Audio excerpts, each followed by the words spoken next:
Okay, it's another beautiful Friday. Welcome to the show.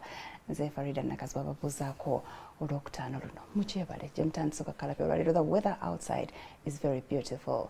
Teri nkuba, teri musana mungi, so you have no reason to stay in that bed. At least woba togenda kola zokka, turn on your TV set. Kale gamba neighbor watanateekako nti baatusedda. It's Personality Friday.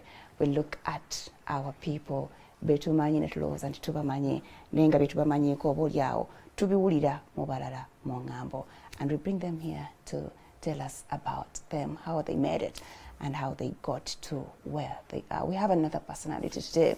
He is a model, he is an actor, he is a vixen.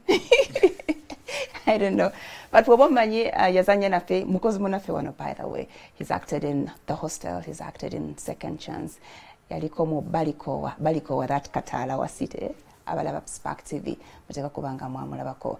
Lately he's been, he appeared mu luyimba lwa Rema Namakula olupya siri muyembe olaba ovubuka obwenvumulo bwali butawanya abawala. He is one of them, and in studio I have Mr. Hussein Moshema tugenda kwongera kumutegeera. Hussein, good morning. Salam alaikum. Wa alaikum assalam wa rahmatullahi wa barakatuh. How are you? Fine. Very, very fine. Omanyi abawala batya nnyo abavubuka abalungi. Abawala?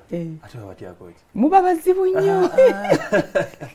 Muba bazibu nnyo. Gwe omuntu gwafa naye gwagwa naye mu love. N'abanga gw'omukola ensobi ate ne yeetonda. Misconceptions, eh? Misconceptions. Si bonna. Gwe toliimu. Nedda. Kubanga zino just looks. Naye naffe tubeera. Ate simu abaazeesalirawo. Baba wabuwi. Exactly. Kati naawe mbwokimanyi mbwoli kavubuka kalungi. Sikimanyi. Era sikyeteekangamu. Fe tukugamba. Yeah. Okay, wasuze otya? Nasuze bulungi Farida, wasuze otya? Okay, Moshema babaawo.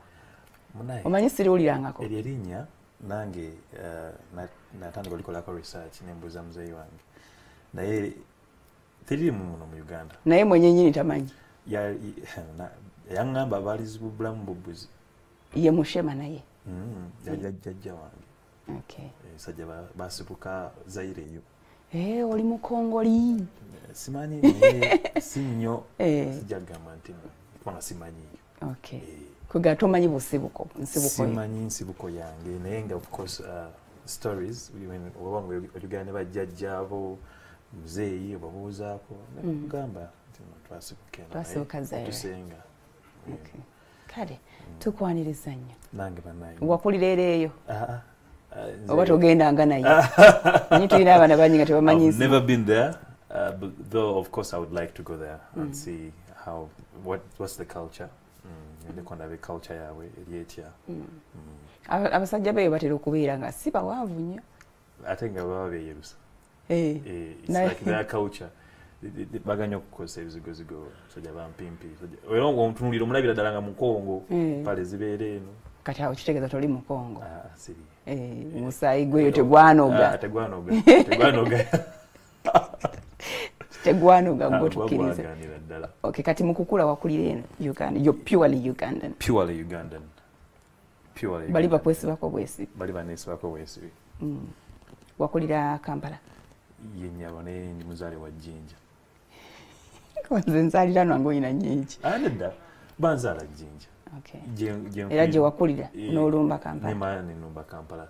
Okay. Olungozze kusoma. In fact, omanyi, I think I spent most of my time in boarding schools. Safuna nnyo obudde kubeera n'abazadde bange waka. Okay. Both mama ne tatawo gye bali? Gye bali. Yes. Gye bali eyo. Ejjinja. Okay. Bakukkiriza okukola by'okola, or they had no right in your decisions? No, they allowed me to do everything because it is in blood. Art is in our blood. It's a family gene. Okay. Yes, because tata wange abakongo baba bayimbi ayinza kuba jjajja ali muyimbi. Well, we used to enjoy Lingala ate mwatunda wentandika okunyola ekiwatu ngali zinyiba Lingala tukugamba mu modeling vibe eri ekyo tujja kakasa nga otunyoleddemu ku nkomerero ya program. Okay, abatamanyi maybe abatamanyi Hussein katusooke tukulageko ebimu ku byakola obumu ku buzannyi bwe tusibe tukulaga wano, then tutandike butereevu mu mboozi ye. Okay, nga babeetereza okubireeta. Yes, Hussein, modeling omutandika diye wasomerawa? Nze nasomera Jinja primary, waliwo Jinja Islamic ejja nasooka okusomera. Soma ku ddiini naye muzeeyi yagenda okurealize nga ate nno ng'essomero ly'abasiraamu eryo lisomesa nnyo subjects z'ekisiraamu okusinga ye. N'agamba nedda omwana agenda kuendigapu nga seeka. Nga tayagala obe seeka. Obuzibu si kubeera seeka naye nga ye yakirengerera wala nti nno embeera eyinza okukyuka. Nti nno tojja kubeera yakula nti ojja tubeera mwangu. Nga labira ddala nga I have to balance both. Nga labira ddala nti ntandise okubeera. Kati naakugjayo. Nantwala e Kayunga eyo kangulumira wala essomero liri ewayita Catherine Primary School, essomero ly'Abakatoliki. Kati jjukira I'm coming from a typically Muslim school, then I'm going to a Catholic school whereby there's no mosque, wabula kusoma mijiji. Yes, and I studied from there primary for up to P5. Then I left that place, then nengende Chibuli demonstration for my for my P6 and P7. Yes. Then secondary school, I joined East High School in Tinda, from my senior 1 to my senior 6. Hey, ayekata waina mpisambi. Nedda. Tebakugobaako. Nali musajja mukaka nnyo nga tosaana kuntegera nti n'omusomero mwindi. Lwaki? Because I was very reserved. Nali reserved nnyo ate nga neegendereza nnyo obutabeera mu nsobi. Omanyi obeera mu nsobi buli kaseera oli musomesa akuteekako eriiso. N'oba nga tokikoze naye nga oyitawo buyisa agamba omwana oyo alabika yamenya eddinisa eri. Ate ndabikira kuba that type of person. But let's see ebimu ku Hussein byakola, then we can get into his mboozi.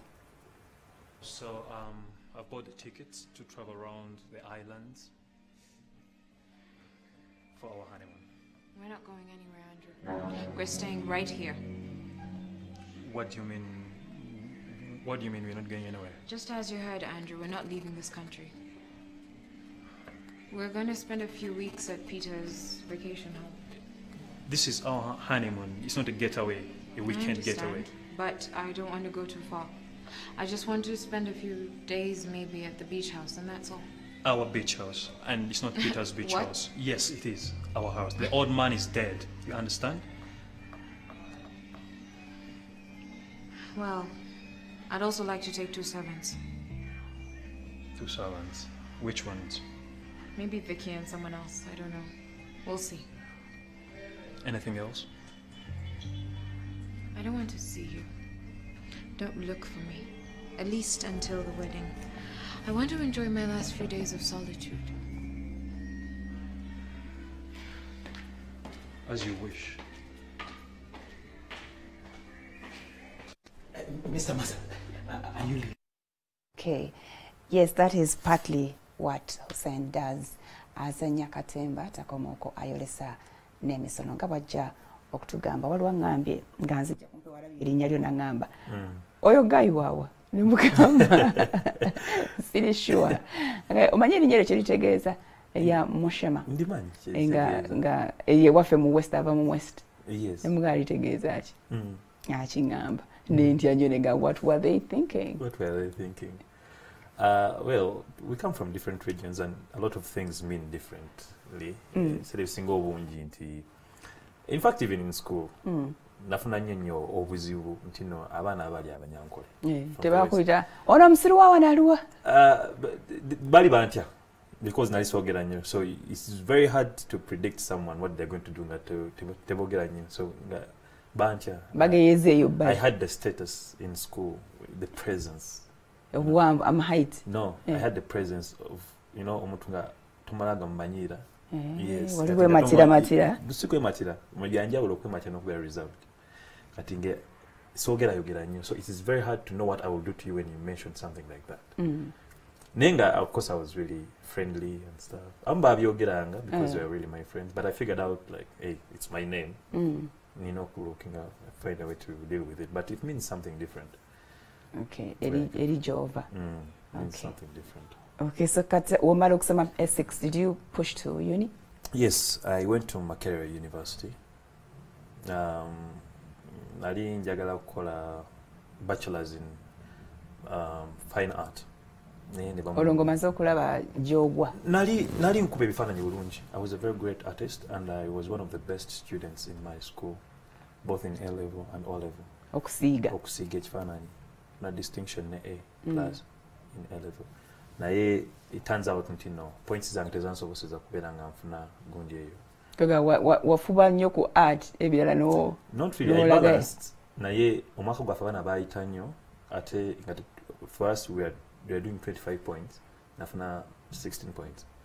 Kakati abaana abasinga obungi abakola art bali mu 25 points 26 tosaavuganya na mwana waati ate nga bifa yali ejjudde Margaret School.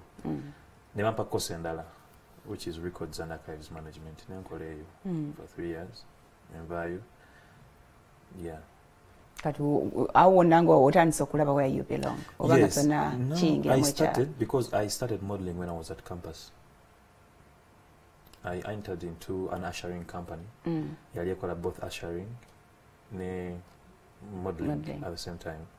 Kakati of course nga sibimanyi kyebitegeeza modeling. Olwani yakutwalayo. Sigo wagenda ino bagamba bange kino ndowooza nsobola obikola. Nedda nno tuba tuli awo n'emikono gyange tuyingira hostel ne tulaba flyers. Ne tubukwata nugamba wacha tugenda mu zino audition waliyo ki ne tugoberera endagiriro buli kyali kijja mu ngamba. Yes, because we wanted to get some money for campus twelabirire. Nengenda nengoberera endagiriro. Kakati we reach somewhere batusaba obufaananyi n'enkumi emeka 15 okubera nga registering our names.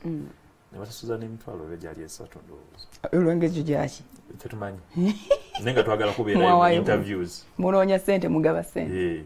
Kakati tutuukayo abaana bangi bati then ekitongole kyali kirina okulondako abantu abamu and me I was among those people.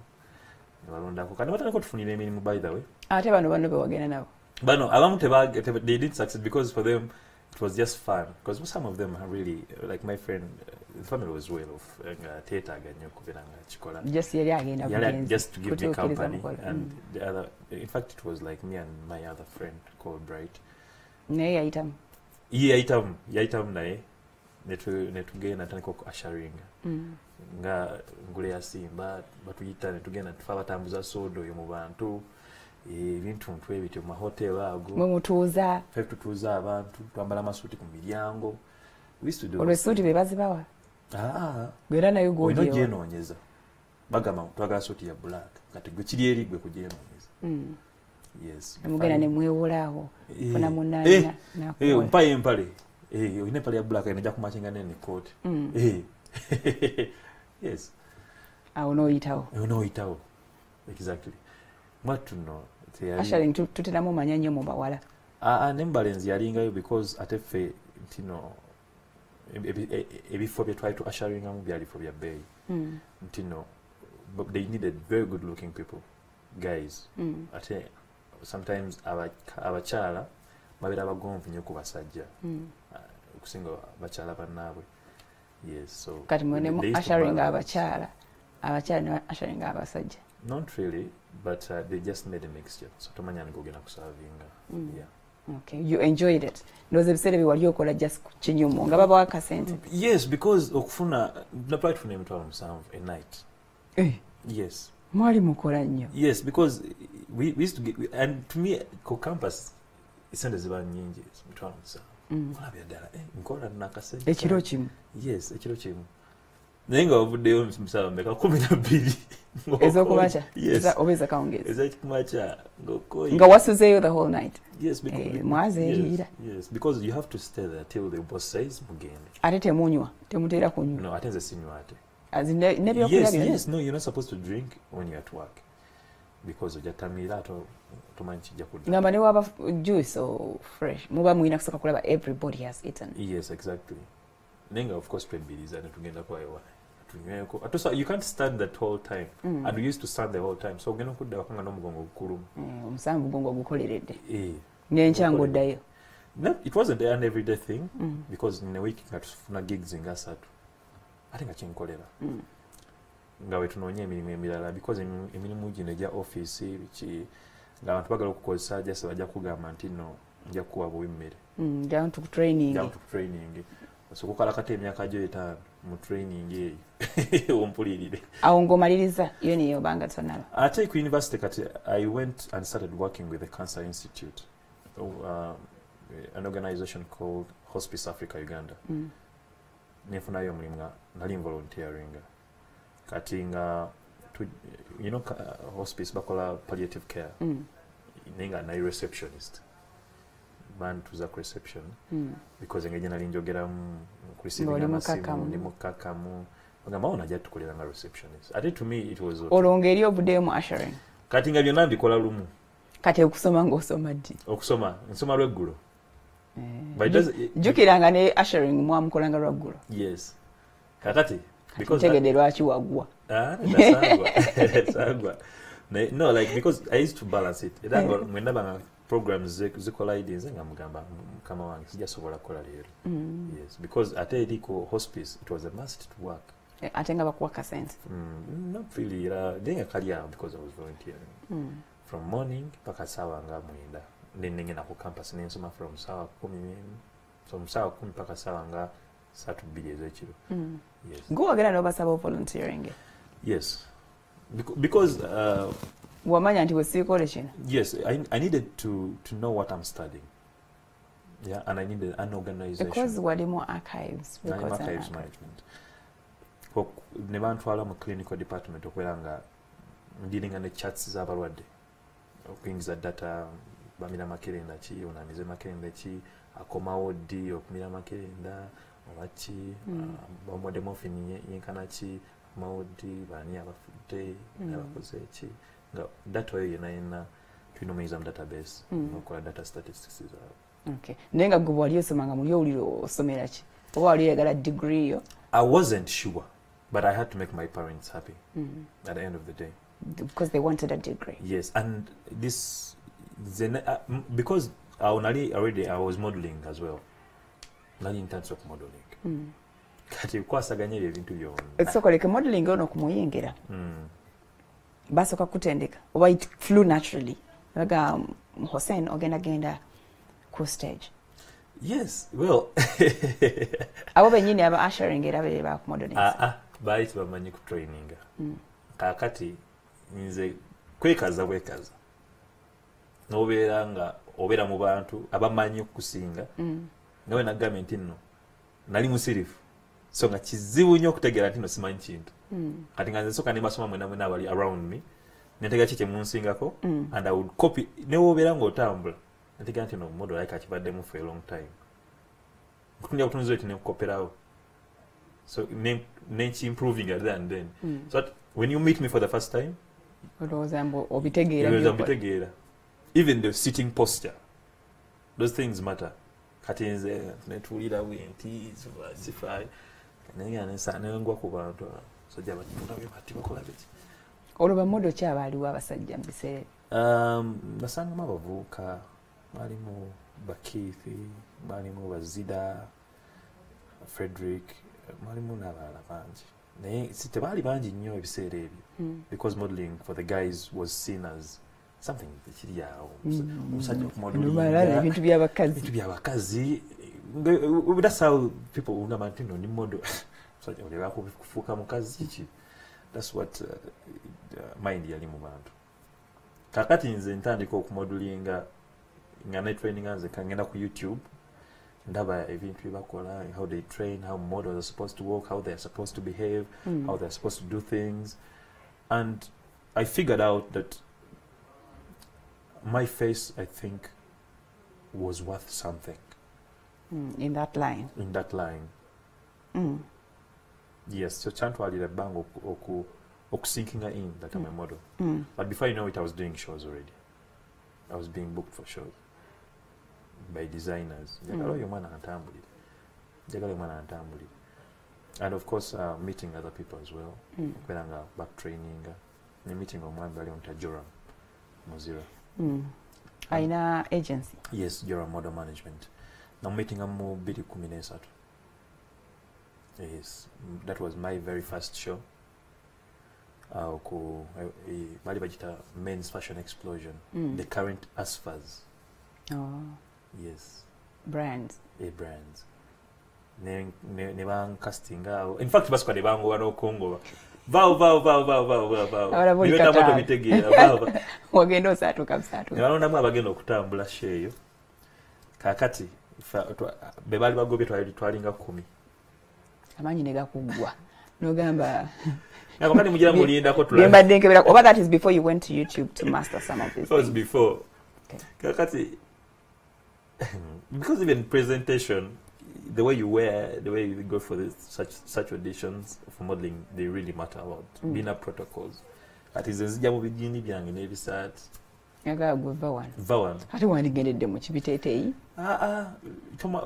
As a model, you have any time to be very, very smart because you don't know who you're going to meet. That means you have to eat, breathe, and sleep modeling. Wow, that is too much work, especially for a man. Yes. That is why when someone says, I want to be a model like you, I just laugh. Why? Because not everyone can do it. And modeling is a harsh world. Kweli.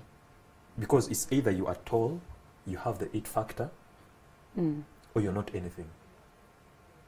So, because tell him model muamvu, mumpi. Ate onoonya yoki. Unless you're a plus size model, ntino bakwetaga ntino oli plus size model. Naye era ne bano ba plus size models benyino ge batunulira ntino nabo balina factors ezibatunda. Bo balina factors ezibatunda facial bichi ebitunga ebyo. Si nti buli muntu agenda kujja aberenga a modeling.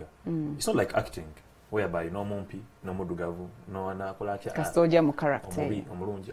But in modeling they tell you are ugly. Frankly. Frankly. You're really so insensitive. They're so insensitive. They don't care. They tell you you're fat. And that to women, that is insulting. They tell you, please, go cut your weight. You have a lot of hips. We don't want those chicks. Yeah, we don't want those chicks. Go work on your cheekbones. Go work on your cheekbones. And those things... Can you work on cheekbones? Yes. How? Because it's zinaina matama. Nyambako. You have to massage every single morning. What? And go with olive oil. And there is a way you massage the face. Waine bitame binene. Nzenali msajja munene. Chubby. And I figured out msajja amane bakugoba. Yes, because bangoba ne bama ne bampa show. Bama ne bangamba kale jangu malega yagezaako tulabe. Kati olwo massage ngo tatubulireko waliwo abagala okubaba. Abagala okube nga nange ntudde wa. Yes, kakati you get olive oil. You get a warm cloth. Also called jinyiga. Yeah. That is after ngomaze okushowering ako chi no nyiga mpola face no squadi inwazaako then okata olive oil eyo no massaging what mpola what okola obugumba. Yeah, so that you feel untina amatama oganyize. You know what, it looks ugly. By the end of the day, it's satisfying after months. It's all okay. Yeah, it helps. So it took you how many months or weeks okutandika okusoboloka? It takes 1 month. Change. But also even what you eat matters. Yeah, you don't just eat for your sons. You hit the gym? Yes, 3 times a week. Yeah. Minimum? Yeah, even 4. Depending, because sometimes katinyiza okubeera ku sets ezenjawulo eza film nga banetaga okubeera nga ndi mutono. Ng'ogenda okikolako? Yes, then I have to tone kati down. womala after 2 weeks ne bagamba kati olina slot twagala ani agezegezeemu era ng'oddayo. You have to change the diet. Sijja kuba ogenda mu gym. Because kati nze ate balancing both modeling and acting. These are 2 different things. Because modeling, you have to entirely look good. Yeah, because you know, because name modeling mulimu ebika. Waliwo runway modeling, commercial modeling.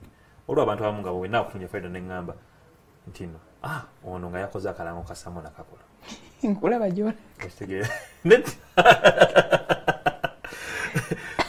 what to know yes so milimu different chawala abantu abamu texting mu inbox I want to be a model nemugamba ngereza ebifaananyi byo n'omutunuli anogamba that you can't be a model no mugambirawo olwo yangamba you can't be a model you are so insensitive. That's you. Lwaki wa mugamba they can't be. Mukazi musajja. Because muvuka. Nabala bam pereze ifanyi yawe. I want to be a model. Namugamba. First thing I tell you, send me pictures. Because with pictures, I'm experienced enough to tell you you are short. Because no tekamu kakondo, no tekamu filters zo, I'll easily know. You know you are short. Because cuttings have been denied by even agencies outside. Tino Ndimumbi. What? Yes, I'm very short to be an international model. Because I want to be kutambula na ku runway, but 6 feet, 6'2", Zendi 5'11". Wow. They are 6'2". Ataba wala babira 5'11", babira ku height yange. Wateka mu enkondo, neyinkana n'omuvubuka ali 6'2". Kakati gwali 5'11", ugwagenda okubera piging. Ate with modeling it is levels zino kubera zimachinga in that never kola choreography tino models baja kwa batambula we bat at the end of the day okola nga bonna bali mu height zezimu that means unless nga you have something actually extra that cannot on you, that can make you really be chosen to be on a runway with that kind of height. Okay. So it is that harsh. Someone tells you, Olimumpi, please leave. Like, when we go back to ASFAS, how did you feel? How did you take it? Because Najane confidence money. Yeah, but at some point I felt like bad because it was my first time. It was really my first time kali nembera nga chinuma muko. No gamba sijja kupowa mujja kunnoni. Okay. Kati genda Mulemu Hussein, then we can come back and continue with the discussion. Tovao to Chagana Maso. Hussein Moshema is a model, he's an actor. He's been here more second chance in the hostel and Balikoa. Tovao.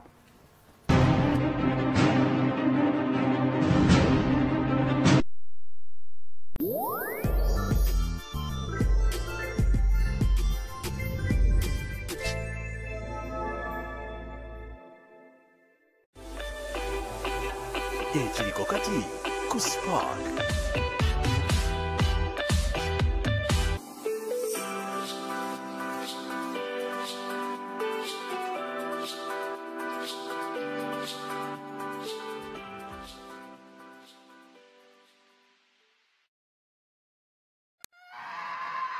You have a choice to focus on something that builds you or something that destroys both you and your community. I am Lukwago.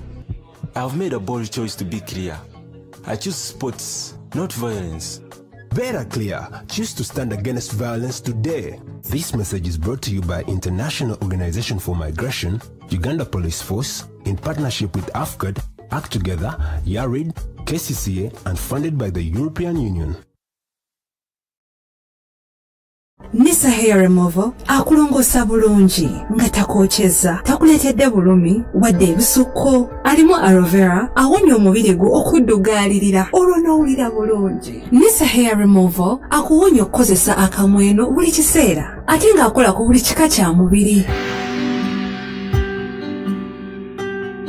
Agula sirinzi 10 zokka. Nisa Hair Removal.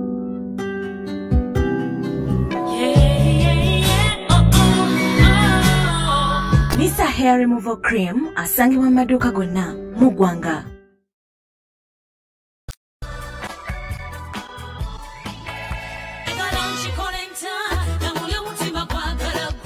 Tukyanyumirizaamu era mwebale tufuula #1 music show. Tuwuliza nnyo omubali guno ne gutukwata omubabiro naye waliwo obuzaako oti ne music kyeki.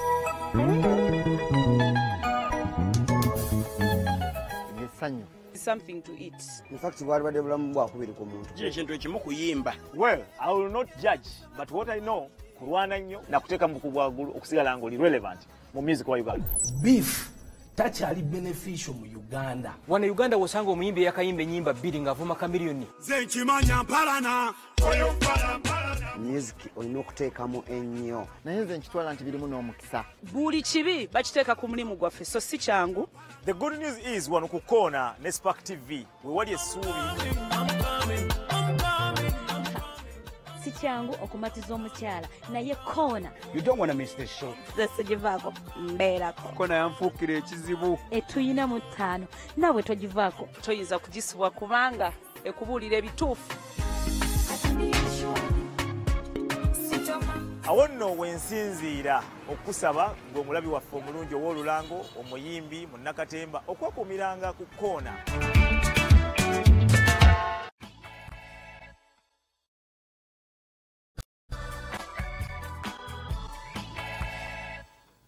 When all is gone. Oluvannyuma lwa Gilbert ekizuula nti mukyala we tajja kusobola kuzaala, eyasalawo n'afuna abaana ebbali abatali babe n'abaleeta mu maka. Kiyite adoption. Wabula kino mukyala we Kilala teyakyagala era teyakisanyukira n'akamu. Abaana bano Gladys, Mercy ne Maureen bakulidde wakati mu kwagalibwa okw'enjawulo era okw'amaanyi, kw'oteeka ne fitina eyeewuunyisa. Obujja kintu kibi nnyo era kisobola okwawukanya abooluganda ne bakyawaganira ddala. Wabula nate era si kyangu muntu kutulugunyizibwa na kutuntuzibwa okumala ebbanga eritakoma. Omukyamu yaani era omutuufu yaani, byonna bizuule mu Unforgettable Story. Ye story gy'otagenda kwerabira naddala nga byonna bigenze. When all is gone.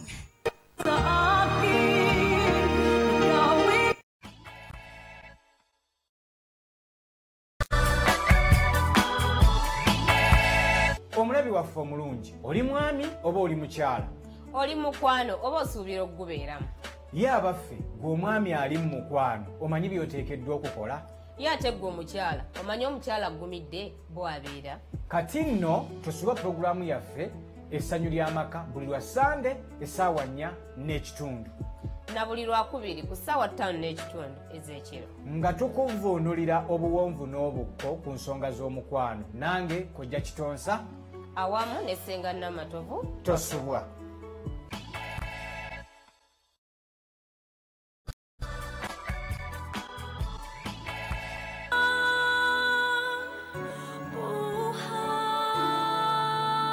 Morning awaits. Ye family ya Nagaga Rodrigo bamanyiddwa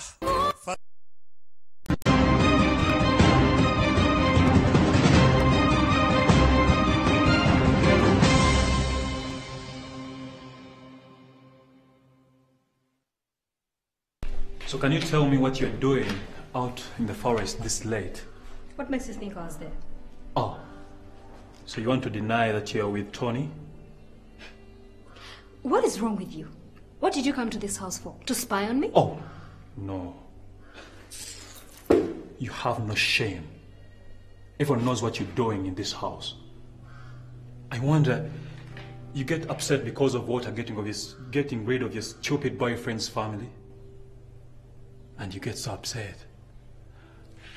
I wonder what the old man would say if he knew the stupid adventure, romantic one, that you're having with the maid's son.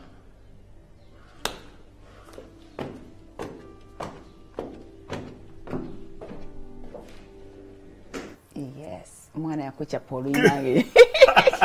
Nempulira nga you deserve it. Oh, why? Nobody loved you. Nobody loved me in second chance. Tewamanya wokoma size yo byonna. But back to modeling, njagala kutegeera some of those things. Why don't male models smile at all?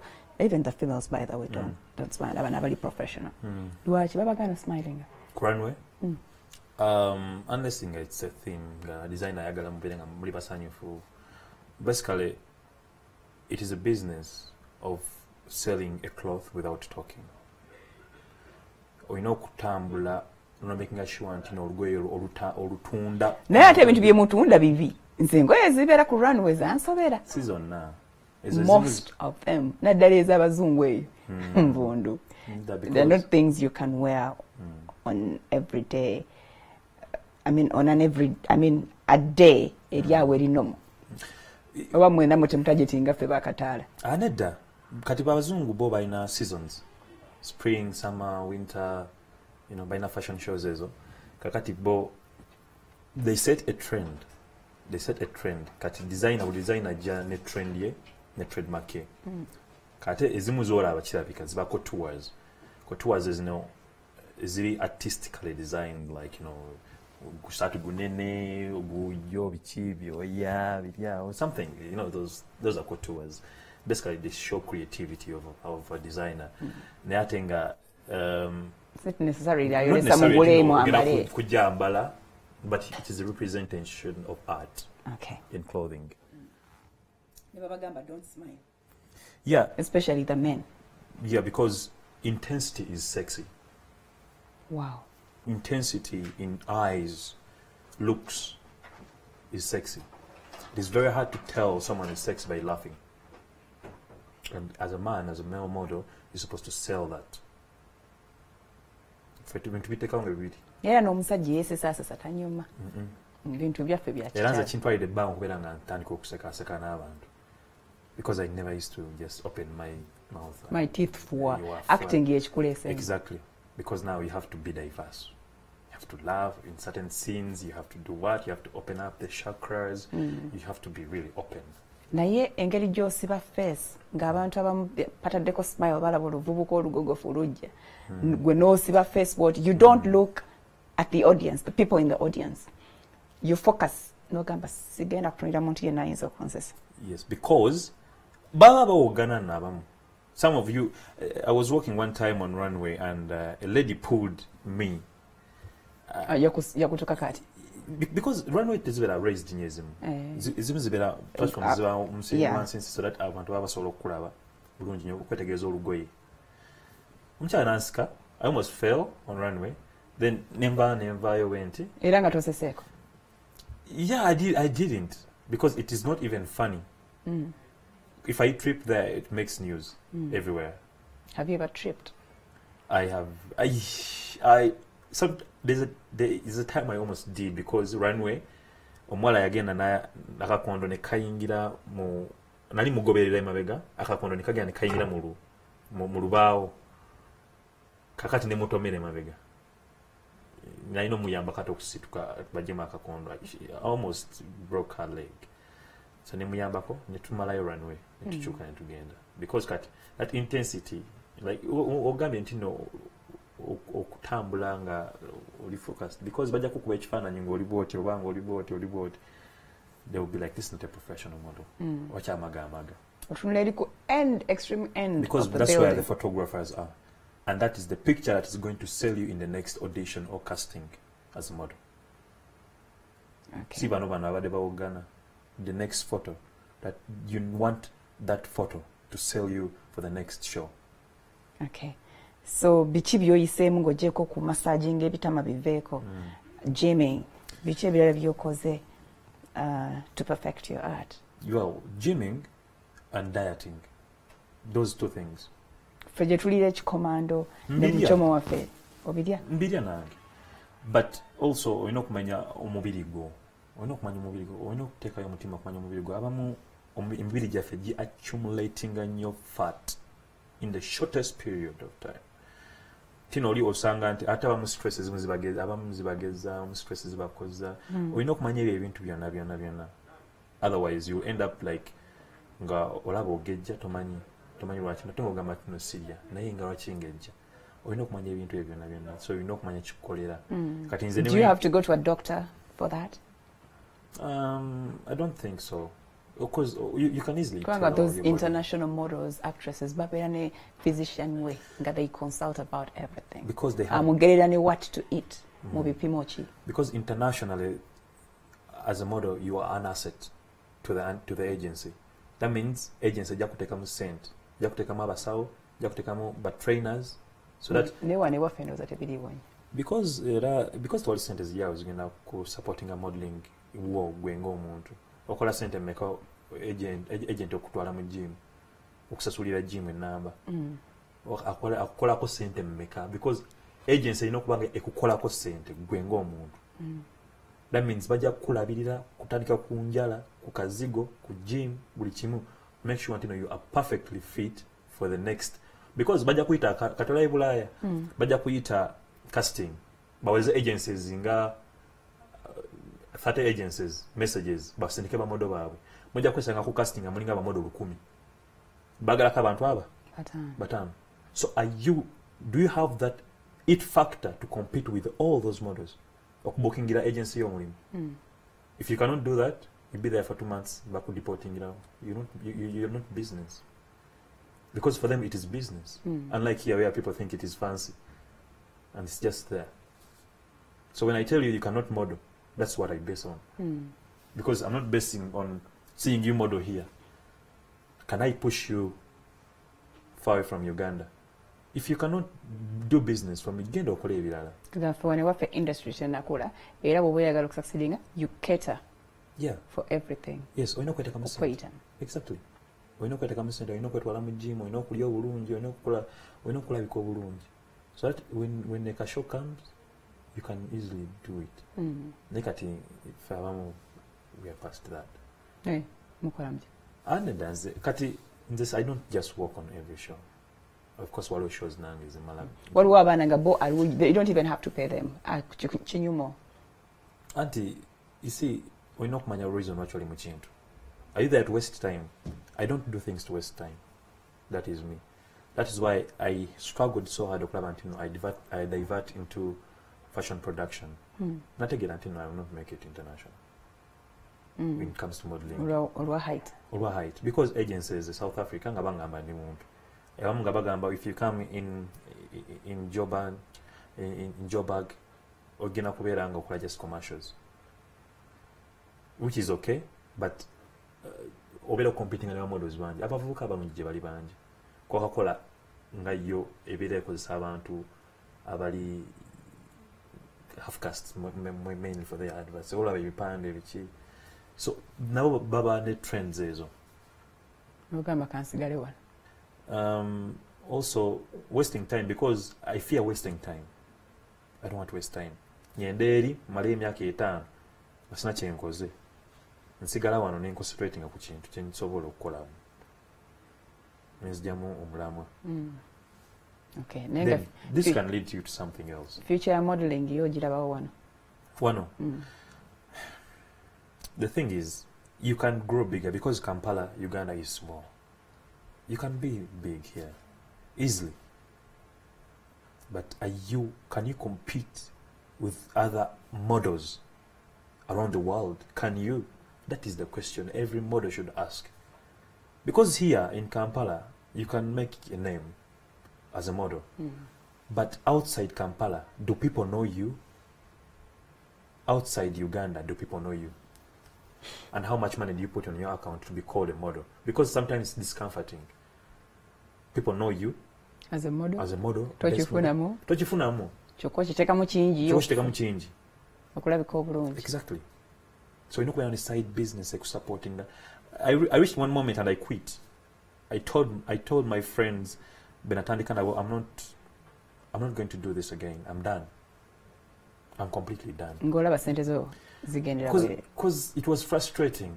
Oyina okubeera mu gym, oyina okutoninga omubiri, oyina okulya obulungi, you have to keep eating protein foods. Ayina kuzimwesala obupale. Oyina okwambala so that when someone sees you, you are a model. That's what I tell you. You have to breathe, eat, and think modeling. Once you're a model, it's like being a soldier. Once a soldier, you will always be a soldier. You cannot change. So you quit modeling. I did quit. Now I train models. I help them to know the truth. Because according to my experience, I can tell you, modeling. Now I can do this because I've been working hand in hand with Joram Muzira, Joram Model Management. But producing any fashion shows, training our No, models. na kulaba ku hijab and kanzu. Yeah, and they main producer wa hijab and kanzu. So I produced that show. I was sit down. Okay. So walabanga ekyo tekitambudde bulungi. Yes. Kijja kutuusa gy'oyagala. Nakitunira kuva wala because already started like agencies nga zigezaako kunonda naye nga tezisobola kuntwala. Nengamba I have to look for something to. Naye ate abaana mwe bali abalina that height naye nga tebalina the passion, tebalina na budde obwo bw'okuddawo mu beemo abamu bakiyita kwemoola beejinge malala ate ntandika okugenda mu gym just for that to look extremely beautiful. Not necessarily ntino going to gym. Abo temusobola basikayo emugaka katukuyambe. At Farida, no, because sometimes even the way we scout models, oyinza okubeera somewhere n'otunira omwana ng'atambula n'omugoba n'omugamba you can be a very big international model. Please take my number. Ng'omulabyemu something. Naye nga teyesibyaliko. What are you talking about? What are you even talking about? Look at yourself. Like, look at yourself. No, please just give it a chance. I've convinced a lot of them and I've made it. Omwana ono omuwala nali ya Amito. Yeah. Naye yakiraba. Yes. Oba naye somebody just shocked her.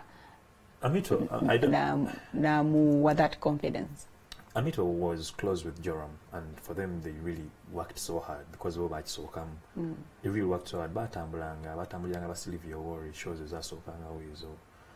Bakolera dala naye katibo they saw it. For them they had passion for it because what womuntu asobola okukiraba nti I can be a model. Ate amahaight gagalina. Amahaight gagalina bulungi. She's very tall. She can compete with all those models that are really tall internationally because we're international heights. Ate kinalaba looks tezimattering nnyo more modeling. Because abazungu bo batutunuulira fe abaddugavu nga a piece of art. They look at us as a piece of art. Kubanga kati nze tebasobola kunkozesa nnyo because ndimu olweruyeru. Ate they have this kind of exotic looks everywhere. But baagala nnyo abantu abaddugavu. The original. Very dark. Very, very edgy faces. Very... They're not obviously beautiful. They're not obviously beautiful. That is what they want.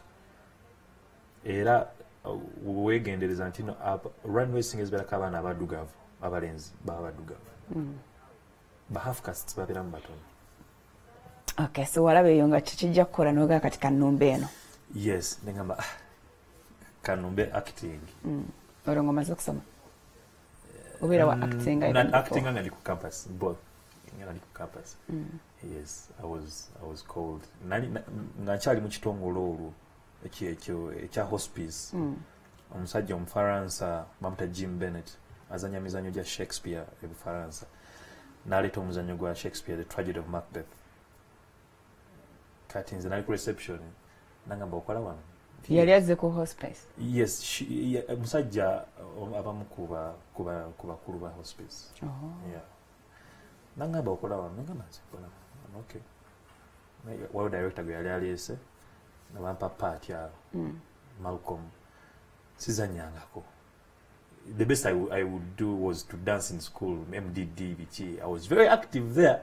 I didn't know why I was very active in those things because nebanange kusomera bangamba oh naye dawo yezinyazinya bekebyo biki byolimu nawe biswaza n'okuswaza ngomanya abana mama ngozi nango mwala.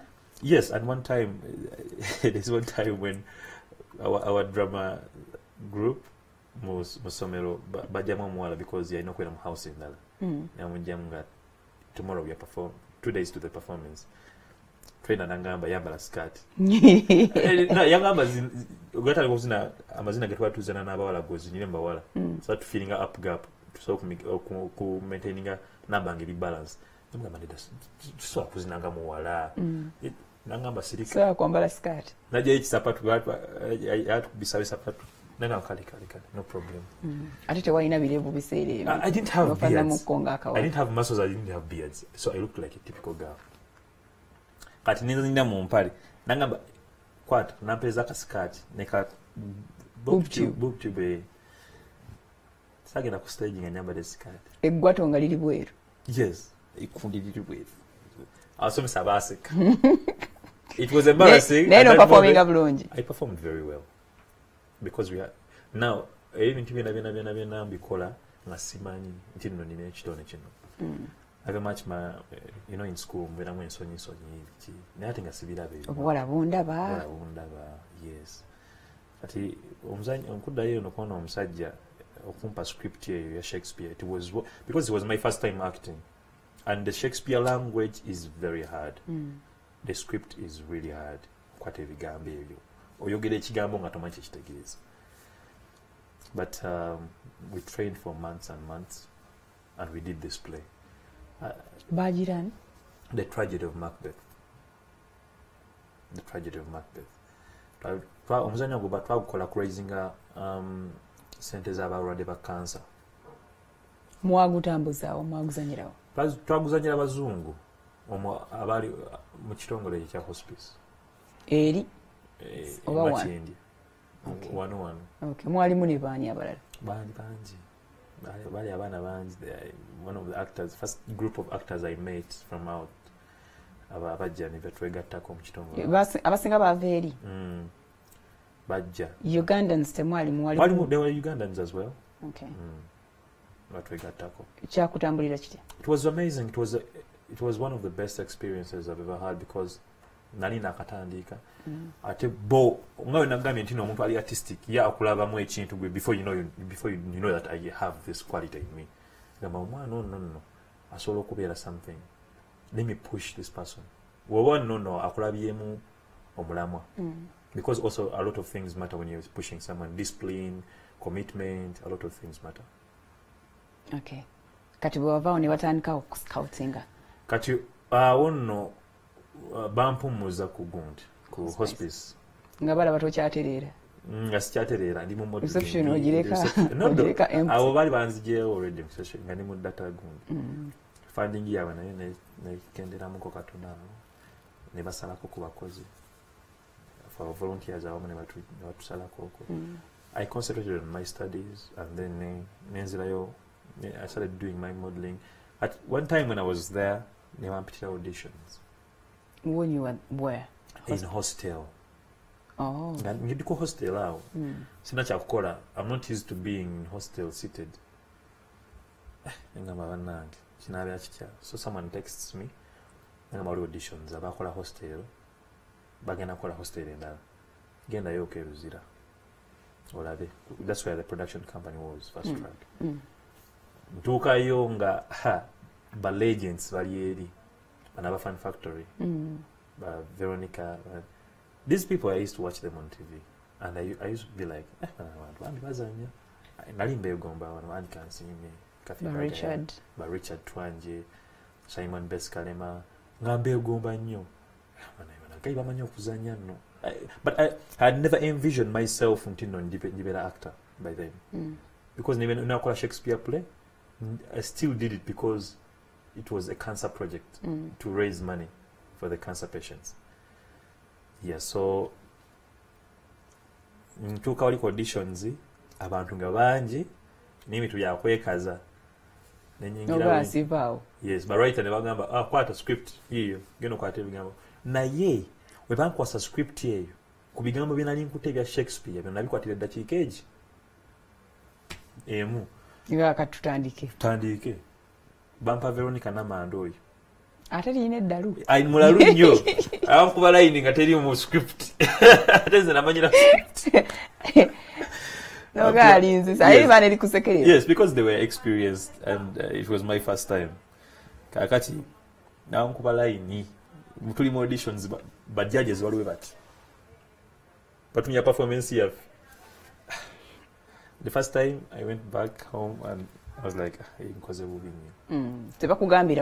No, they told you we shall call you back. So I get a call. But then on the same role, I had to compete with someone. Okay. Nituvuganya ate bupya.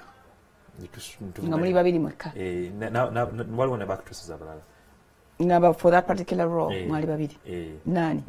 Twali basatu naye bayitako nange omulala. Netuddayo. Olwo banoonya ani anaakola role eyo. Nenzirayo. Ne baddamu ne batuyita. Ne competinga n'omulala. Okay, wagamba twalona muvubuka. Nenkola role ya Ryan Musoke. Hostel was my very first project. Ku TV. Ku TV. Because wali ozanya biki? Nali Hostel to samulaba nnyo. Hostel yasembayo Serenity. Nali nzanyanga Ryan Musoke, he was a drug addict, mwana nga nanyini hostel kojja wange. Naye I had a relationship with my auntie that jeopardized my uncle's relationship with her. I think encouraged. Yes. So that kind of, techakuwa perception abantu tebakufunako perception embi mu bantu being a drug addict. Because sabira nnyo mu bantu by then. Okay, to Amanya, their views on that. Of course, yeah, I do. Kind of saying, let's take another break. To come out, please don't go away.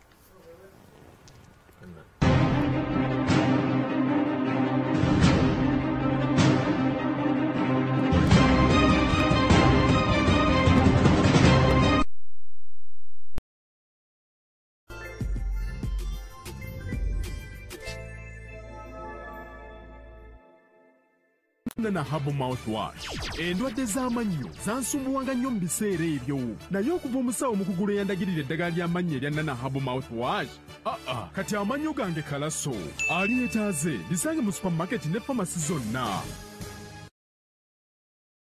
Introducing Kiri Soda in 4 different flavors: lemon, mixed berry, orange, and Kiri Cola. Celebrate life with Kiri Soda.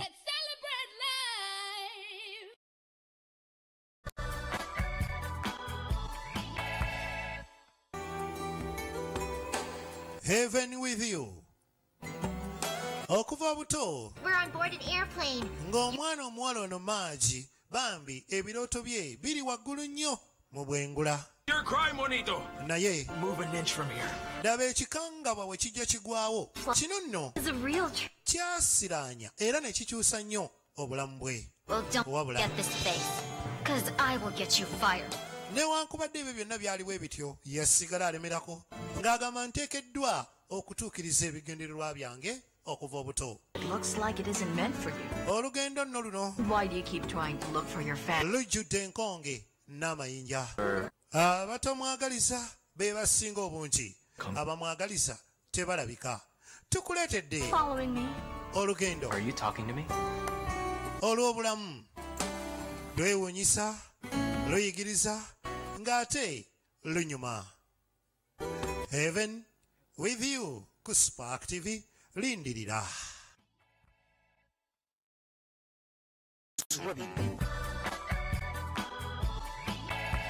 Omusawo yakubira ashiriro kwago okuva Kasubi ku main branch omukugu mu kujjanjaba endwadde z'abakyala mpazi ne system y'olubuto okugezanga UTIs ebizimba ku n'abaana mpazi n'abakyala okulemerwa okufuna embuto. Buli lwa Sunday n'olwokubiri essaawa 2:05 na buli lwakuna essaawa 10:05 weekumire ku Spark TV tugenda kuba tusoma ku ndwadde zino ozifuna otya, ozitegeera otya nti ozirina, ozijjanjaba otya, ye ozeewala otya. Mwe abakyala twabakoledde ka Shana Gentle Wash kano kaziyiza obutafuna ndwadde za UTIs. Weekumire ku Spark TV tovaawo.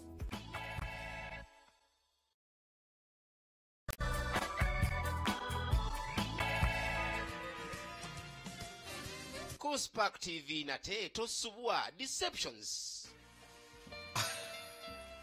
Omukwano mwe muva obufumbo. I have to. Emyaka etaano oli wano. N'akaana kamubwe katika kulemya okuzaala. Wajja kukola ki? Naye obufumbo si kwota. Naddala mufa Abafirika. Omukazi bw'atazaala mu bufumbo, abantu abamu nga bannazaala lubeera lutalo. Lulisa mutabani wange. Obutasiima. Gayidde. Ennyumbu. Laba omugaati. Okulengezza. Zaakumudde. Byonna.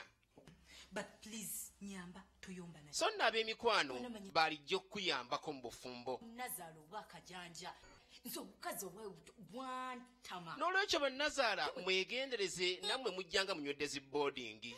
Kaani kwogenda okuba. Byonna. Mu deceptions ku Spark TV tosubwa.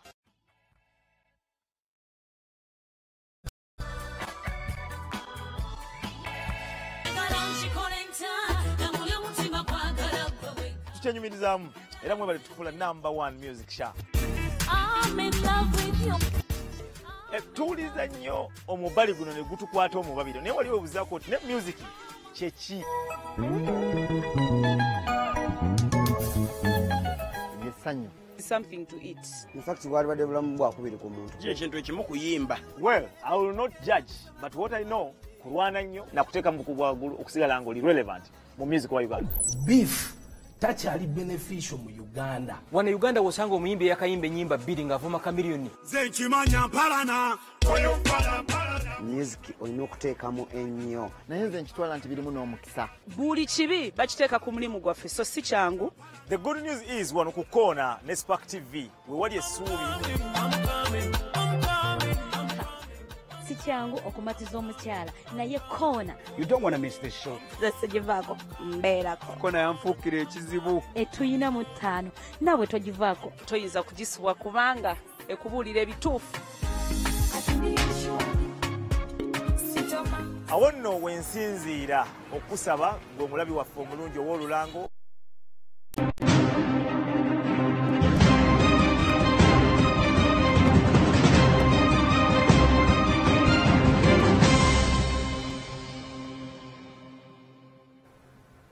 Alright, wabali kuvanga okyali naffe tukyali ne Hussein Moshema. He's an actor, he's a model.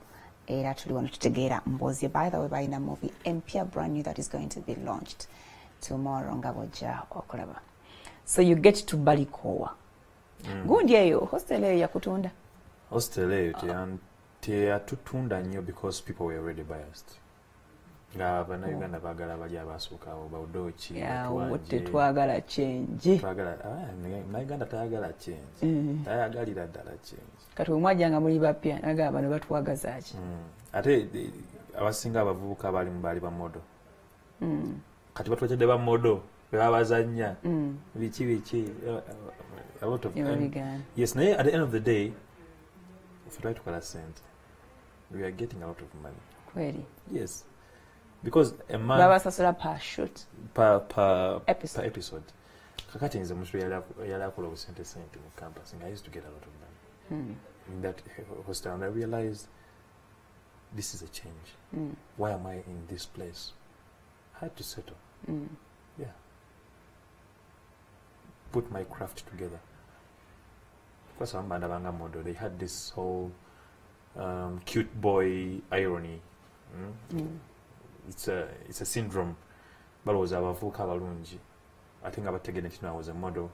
Temanache basobola kola. Yeah, wajja kwejinga bwejinzi simuzanyi. Bagamba I'm going to disprove you. Yes. Obwala tekwakwesula nyawo. Oli stuck with TV. No, Sigo aliko campus. Naliko campus kati it was a bit hard because people were giving me distance. Why? Because tawaga associating another star. Since when? Oli South Sudan or Uganda? No, like you know, I had friends. Nenga bagala kata tegwa babuza. Yeah, babuza nai. Balaba wepanga. No, because for me I never saw myself in that because I wasn't anywhere. Being my first show as hostel, of course I made a name but it didn't push me as much as I thought it did.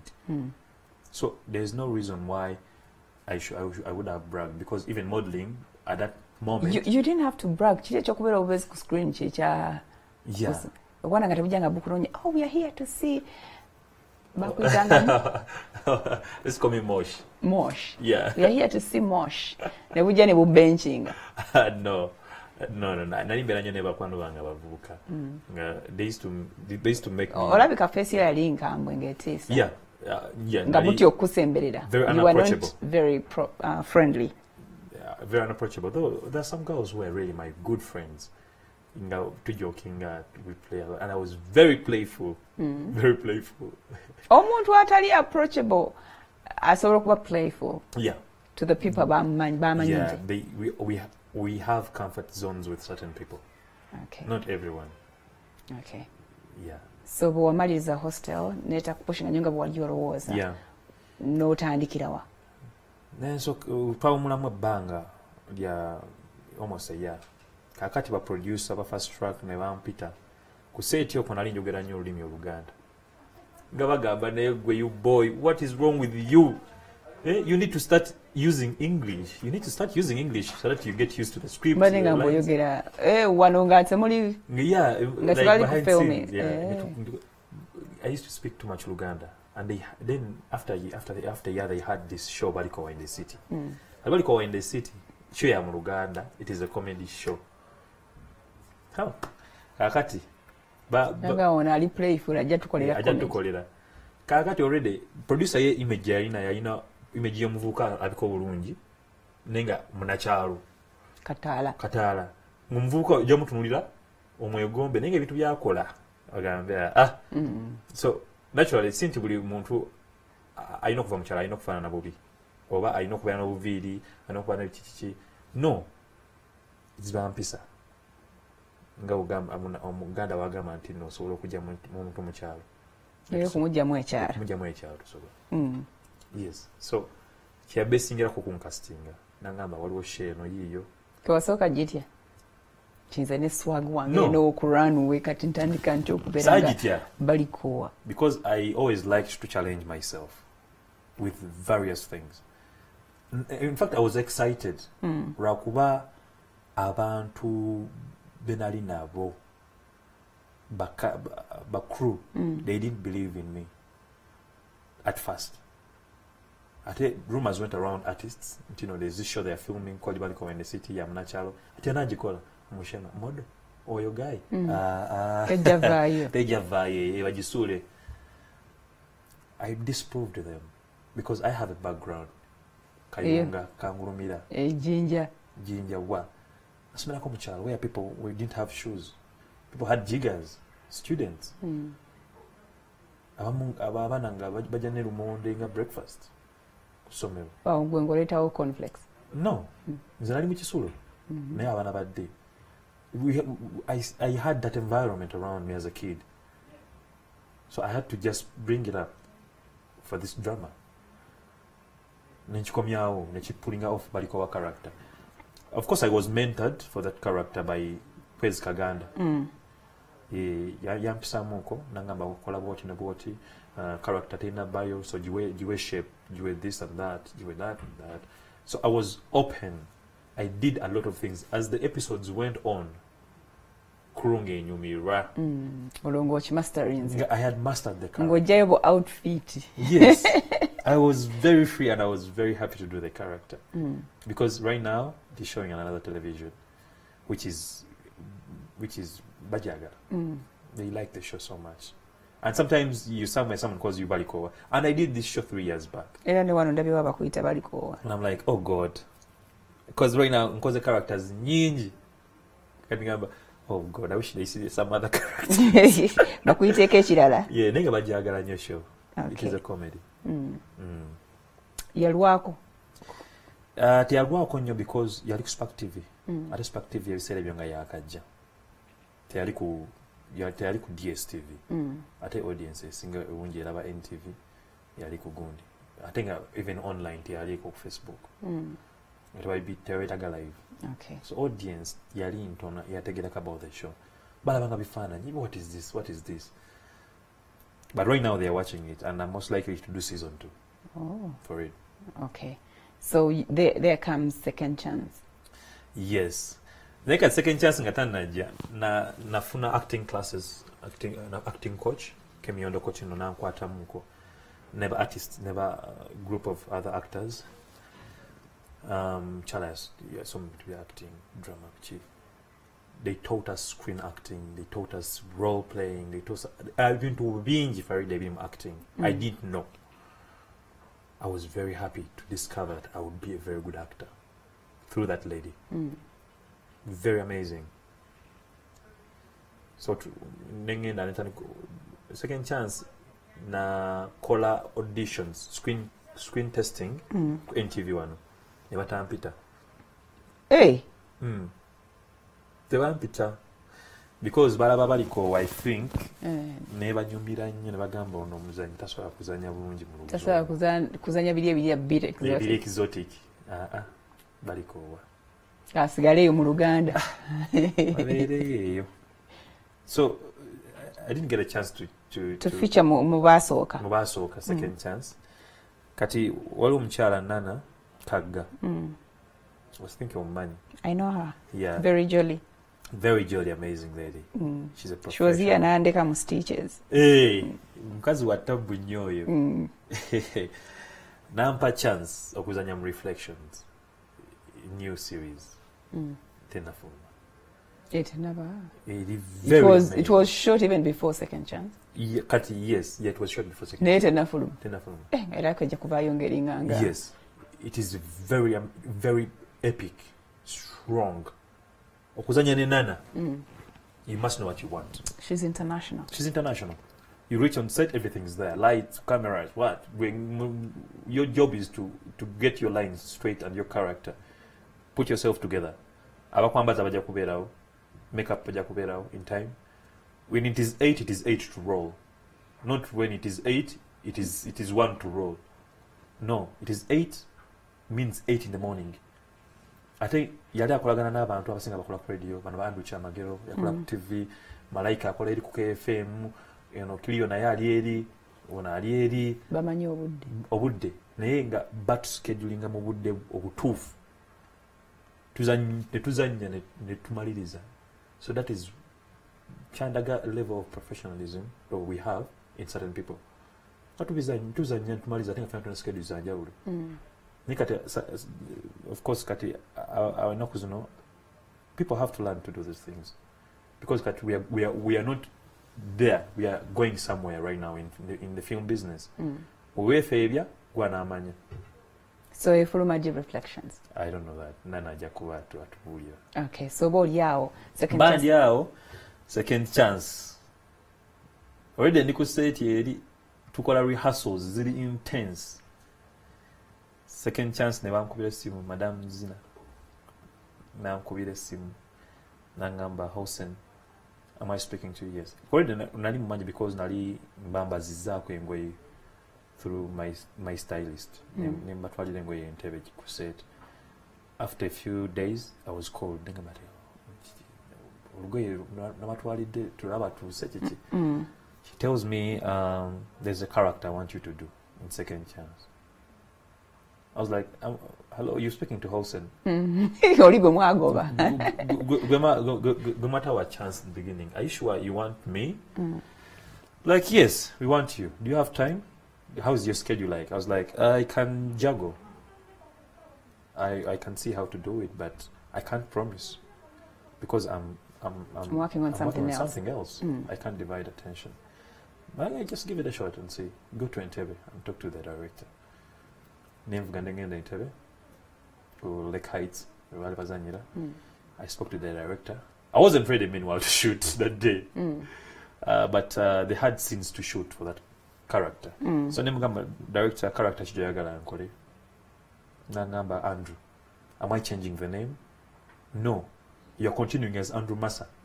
I was like, how is that going to work? Because only about the Andrew Massa, when you know replacing, how am I supposed to step into someone's shoes with the same name? Like, no, it is done even in Hollywood, even everywhere. So you can do it. Nesoma script nekati ebintu byenzize mpitamu hostelo balikowa reflections trainings ibiti ebintu byana byali byagwerere. They grew my confidence, professionalism and experience to prepare me for better things. So I was crafting myself mpola to make myself better. So ngabagamba tukuwagala ku filming akati. Yes, tuwa filming akati kandi sina costume. Costume is really ndiye bitulekere. Bitulekere ebi. I mean this character sina jitegera. I need some time. No. Already. Teva want a chance signing contract. No. Discussing money. No, because episode again of filming. Yali get on air in the next 2 days. It needs editing. Wow. Yes. So they needed me as soon as possible to film. So I had to understand the dynamics of this character, how I associate with Ella in Isabel character, how I associate with the maids, how I associate with everyone, Sava, what is my chemistry with all these people. I was like, okay, this is such a bad character to get into. Yeah, it was That very day, I had a very long scene. It had about 3 pages of dialogue. Oh my God, I was like, Ella, are you sure we can do this? Focus for her, she was already in character. That is the nine okunonya character. Dr. Najinyonyola Kao. I took time, I read the script. Nabaga mpema dakikanga 10. Nesoma script neji masteringa, ne pandika minno kwandika. Then I acted. Because the director already yali akuidezina nagamba ono mwana gatali mukwogera. Because I was internalizing the script. Gasogera nnyo. Bwe mubeera nga muri rehearsinga obeera oti obeera weeyogeza wekka bw'otambula bw'okola otya? Yeah, you talk alone, you talk to the mirrors, you walk around the room, because as actors you have to look for external energies around you. Ebintu ebikulinaanye, bikuwa energies, zotalaba, the fresh airs, everything. You have to put yourself in the right mind. So kubeera ng'olina character gy'olina okukola oli mu kibaala, oli onawoganya music, oli akola ki. Unless you're a very good actor and you can cut off all those sounds, but you need to concentrate as an actor. You need that space. Kati bw'atuuka ne bagamba roll. Roll. Siini ya mukinaabiro. Oli bwereere? No. Nayi mu ngoye nva mu office yali mu bathtub ataddeko obumuli roses kawaini kali wali eri ngenda mutuga. Ngenda mutugira mu mazzi. Nga lwaki bakema?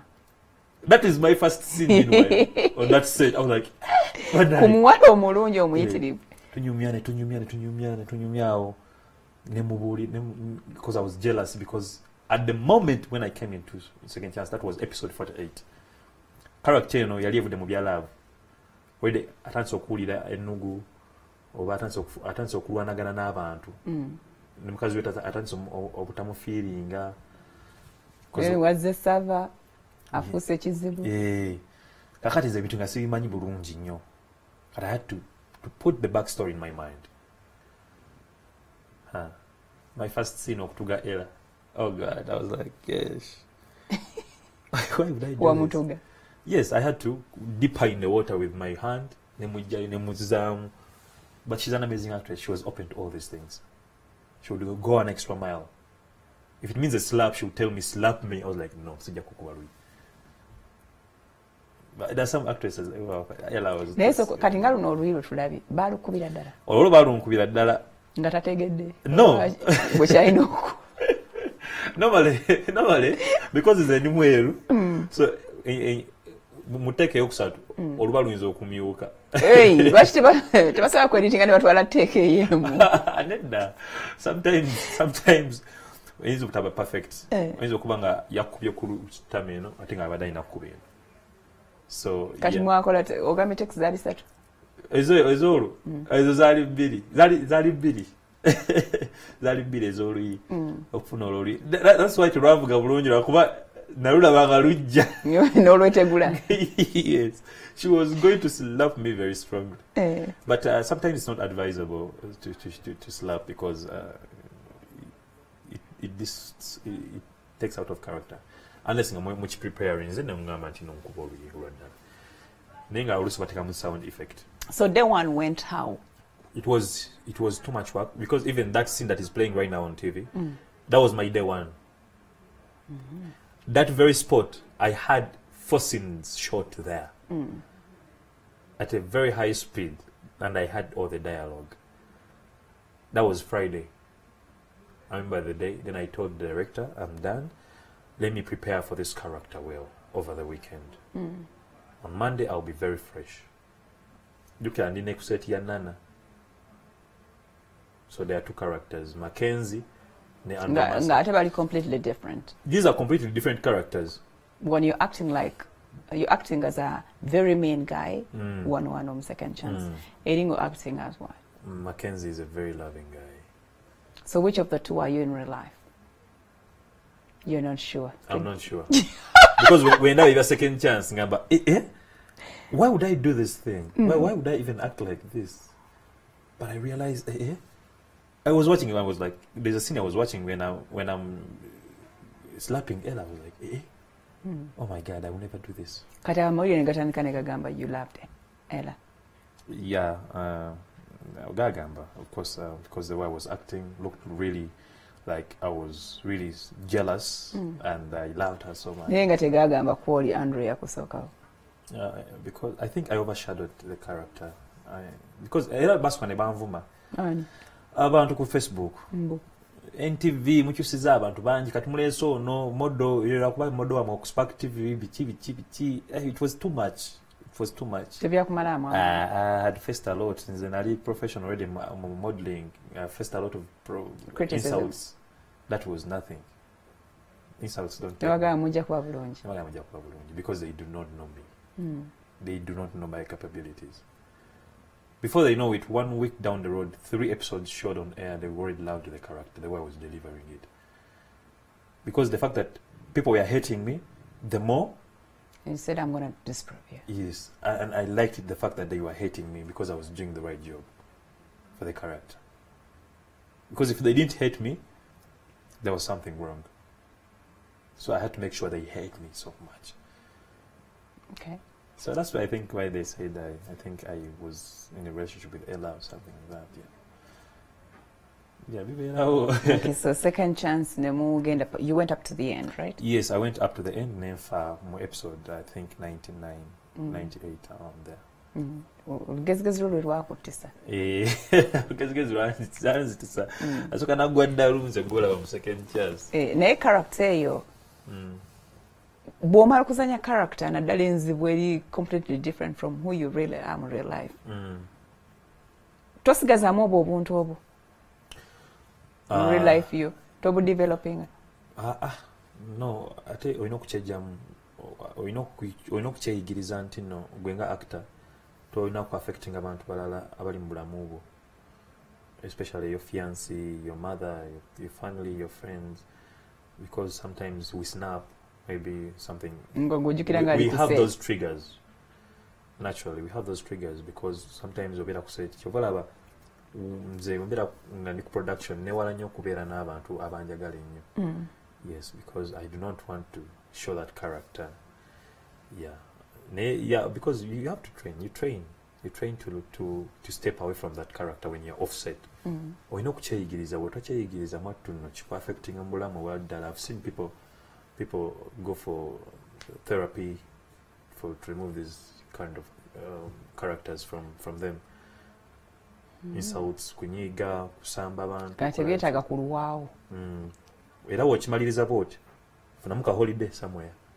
Ngenda kumbata kumanyi. Oddemu weezuule gwe ng'omuntu. Ate okomewo.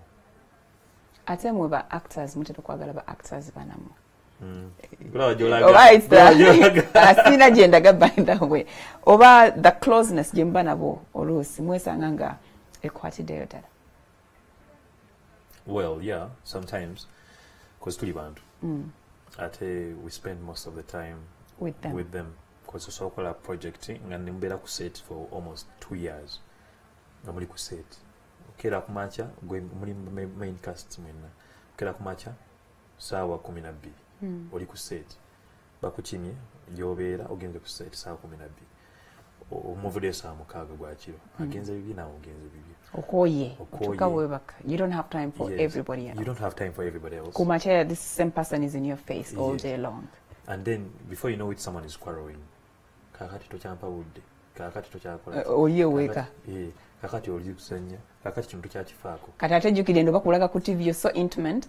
Agamba there's no way. Uliddeka mubeera mu kuyomba. Yes, exactly, mubeera mu kuyomba. Kati the most exhausting thing on an actor muyombesa. Titwagala tuyombesa. You do right. Because twagala otutegeere. Nga ono omuntu gwenzanya naye wantegeera. Naye ate weerabidde basi sobola kutegeera kubanga byokola sibitegeera. Exactly. So it takes a lot of effort on your side. Okulaba nti ngezaako kutegeera how nze ndowooza singa nze nali mu situation yammwe in love with an actor. Ate n'ekirala. You have to call me ng'ogenda ku scene ezo. Mukwano baby. Kati ndine Ella tugenda kuze.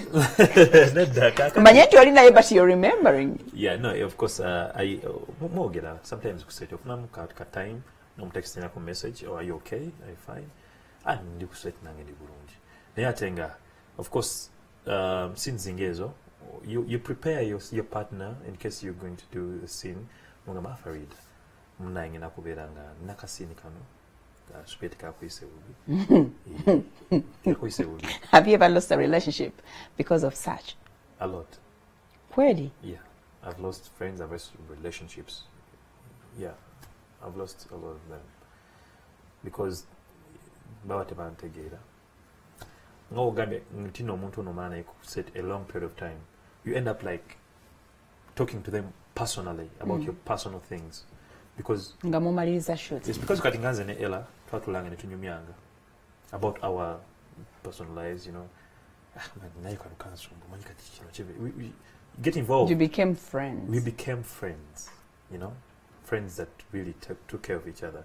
That is why my scenes with her were very strong and very good, because we really deeply understood each other. So I think you can also understand when we conclude that you two had a relationship. Aneda. We had a relationship as friends. That is the relationship as well, but not intimate. Because we really respect our boundaries. Okay. Katumule mkatana. Tukomewa tunyumize ku Veronica's wish. Kakari. All right, please don't go away to check in. Masa Hossein Moshema is our guest.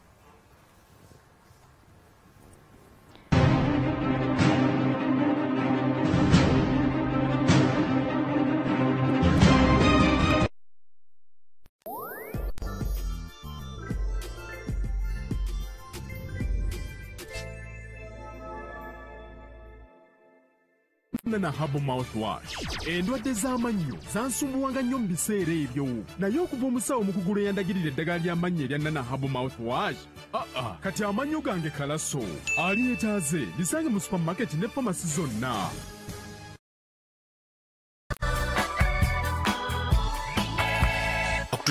Mr. Hair Removal akulongosa bulungi nga takokyeza takuleetedde bulumi wadde ebisukko. Mr. Hair Removal Cream asangibwa mu maduuka gonna mu ggwanga.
Bantubo abakusanyisa ketuleeze kasirirawe katokota amawulire agakagwawo emwimbi atamanage afwa gatsako all exclusive interviews byonna obisanga ku liveware ensibuko y'olugambo amasoga ngegala bonno tokotokoto kasirirawe katokota buli lunaku saa 2 only on Spark TV.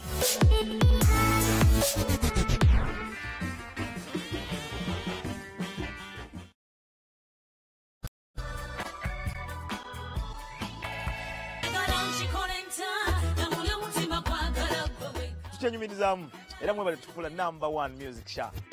I'm in love with you. Tuuliza nnyo omubali guno ne gutukwata omubabiro naye waliwo obuzaako ne music kyeki yesanyu something to eat. In fact bwali badde bulamu bwakubiri ku muntu kye kintu ekimu kuyimba. Well, I will not judge, but what I know kulwana nnyo na kuteeka mu kubwagulu okusigala ng'oli relevant mu music wa Uganda.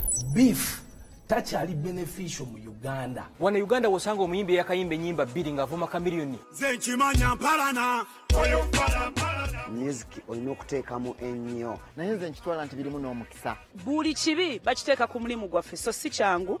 The good news is wano ku Koona ne Spark TV we wali essuubi. Si kyangu okumatiza omukyala naye Koona. You don't want to miss this show. Zese givaako mbeerako. Koona yanfuukira ekizibu. Etuyina mu 5 nawe togivaako. Toyinza kugisubwa kubanga ekubuulira ebituufu. Awo nno wensinziira okusaba gwe omulabi waffe omulungi ow'olulango omuyimbi munnakatemba okwakuumiranga ku Koona.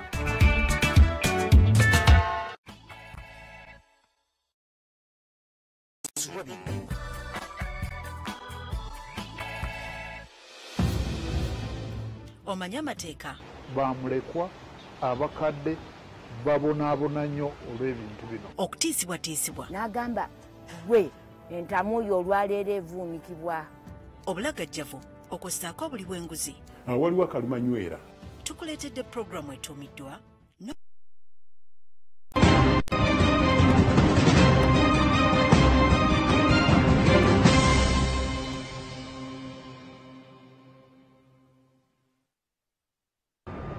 I'm just waiting for the results. When you find the love of your life,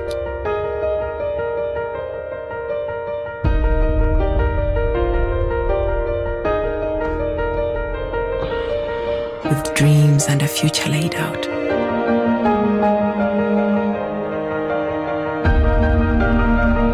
I'm pregnant.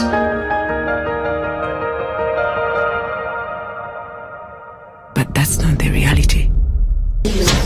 Oh my God, Phil, what's going on, Phil? No, talk to me. Miss Veronica, you're not pregnant. You tested negative for pregnancy. Nature has its own plans. It's just a fever that found your body weak. It's getting worse every day. No signs of cancer, no diabetes. Kampala is loaded with beauties. You should take advantage of that.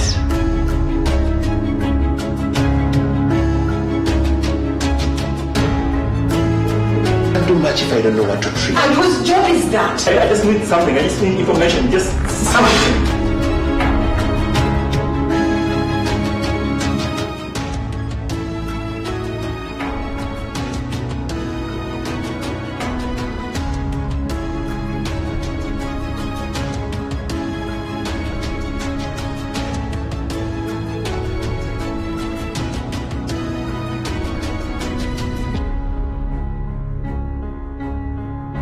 You're too handsome for me not to matter.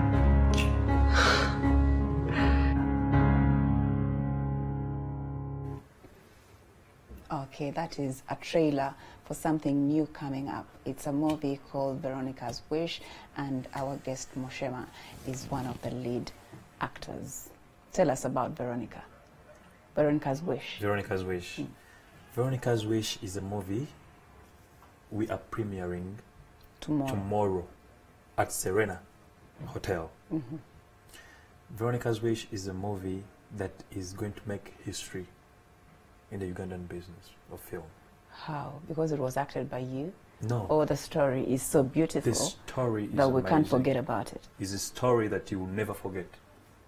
By the time you Buli leave... demu kanso manyinze mmotya nnyo. Buli omu atya cancer. Yes, because we have lost loved ones. And, you know, it's a movie that you will watch when you leave that hall, you'll be changed. Omukyala oyo Veronica. So ne mulaba n'enviiri. Ne waba we mulabye nga bazisaze kimondooza nga amulidde. You go that extra mile nti bagenda kumbaagako n'enviiri zange zigwe wali. Yes. Do you pay for that? Pay for what? Do they pay? But producer, director, do they pay me for that? Yes. My hair. Uba bakwetaaga kubeera mutono Farida. They will feed you and you will become small. My friend who was acting They will starve me. My friend who was acting as Lupita's daughter in Queen of Katwe, Karen Kechaze. Omwala mukulu yazanyanga ne Morris Kiria. That scene, yali love Morris Kiria. in Queen of Katwe. Yali munene okusinga ko Lupita ate nga muwanvuko. Ne bamugamba nedda. Ojja ku overshadowing ate main character. Kati kwata Makerenda, kwata Diet. Nasooka atoniwa what? It took months, of course. So you will go extra miles to prove that we have to do these characters. Kati mnai. Veronica namulaba muki. Her face is not new. Veronica azanye films nyingi nnyo. Nisha Kalema, she's a producer, writer, and she's the lead actress in this as plus me. Yes, yazanye film nyingi nnyo. Aina je tumanyi eri popular mono? Azanye nnyo dramas one, because one dramas is very popular. Did I watch her in what was that? Mwalimu Richard Tuwanje. Emabega. Oh, those days of WBS. I think so. Njira Vide. Her face. She's been there. She's a great actress. She has won awards here and outside Uganda. Yalinga akolanga Msazi w'embaawo nga Njira Vide ngambala Oprah cha blue. Nedoza I'm forgetting the name. She's been there. She's a great actress. She has wrote the movie. Veronica's Wish is a story that when we read the script as actors, Budget Weather, for the first time, trust me, everyone was like, "Oh my God, no! I have to be part of this. I have to be part of this." I straight away called her. I was like, "Do you know what you've just done?" Nasoma script. Yeah, nasoma script keri. Analyzing it. I was like, wow. I think in the season yanko feature film. Feature film but they new dramas. Second chance. This is my first feature film. And it is coming from our production company. You have a production company? Yes. You and who? Me, Nisha, and some other director. We are 3 directors. Okay. Django Productions. We are producing a film. Is it your first work? It is our first work. Yeah, but of course she's a producer. She's the writer of the movie. She called us on board to act in it. Okay. Yes. So this film has these characters. Michael, Veronica. Who is Michael? Michael is me. Oh, okay. Michael is a guy that is sophisticated, a good-loving guy. Very loving. Yes, and he would do anything to go an extra mile to prove his love to Veronica. You understand? And then he has these supporting characters, Bankia and Frank. They're the best friends. Ndabem Simon gagamba tuyina abawala bangi mu city. Mukampala chichi. Ofuna n'omufana omukazi omulwadde chichi. So is that what you're calling supportive?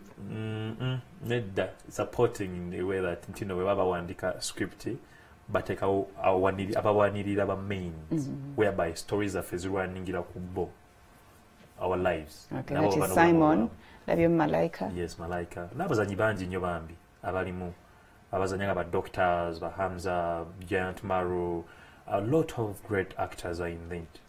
Of course, kati tukuliza nyo bana banene because kati bebali nnyo mu kifaananyi and stuff. Balinga bali mu background, and when you watch the full movie tomorrow ku Serena wano tickets zijja kubeera ku mulyango ezimu tuzitunda. You just have to go to our Facebook pages zibeerako contacts beziri Veronica's Wish movie page kweri, so you just have to call ticket never delivering. Okay. Yeah. Anyway, so what do we expect tomorrow? Tomorrow expect glamour. Of course, we have a full red carpet lit very well. To interaction. Abantu abali abagala okutandika okuzannya emizannyo gye films and stuff. We're going to be there. We shall interact. Nzijukidde movie gye balinga mwentebereza kubanga nalaba Nisha. Is it hand in hand? Yeah. I see that face. She's a she's a great actress. Yes. Yes. And then the director of the film. Yali azannya banga omulenzi. Yeah. Nga yekwekeredde. I think so. I think she's the one. She must be the one. Okay. And the director was so amazing. So there's red carpet. Abagenda kujja tetweyambaza. But nange muleke okwentubya